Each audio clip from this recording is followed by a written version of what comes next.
Hey guys, welcome to the channel. And if you want to open a command prompt or on your Windows 11, then this video is for you.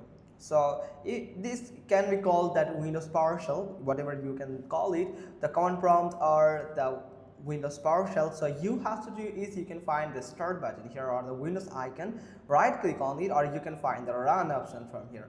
Or you can do is simply click on the Windows key on your keyboard and R together to turn on this run here, and when the run window is appear here, then you can simply type CMD. And when you have added the CMD, this is the command for opening the Windows PowerShell or the command prompt. So if you want to run the command prompt normally, then you can simply click on OK or hit enter. Then it will open up just normally, just like this.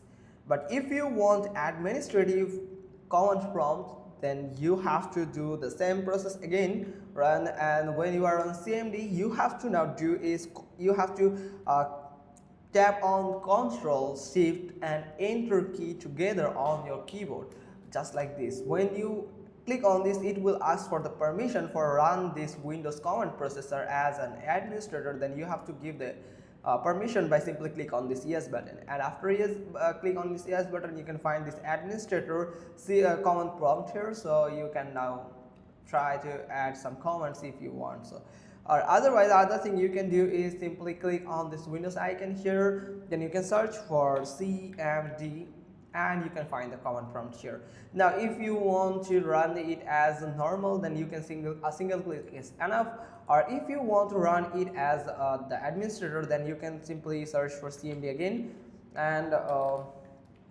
right click on it, and you can find run as administrator. Simply click on it and it will start running as administrator after giving the permission, like simply click on yes, and that's how you can just do it. Hope you found this video helpful. If so, then give us a thumbs up. Don't forget to subscribe our channel, and thanks for watching. Till next time.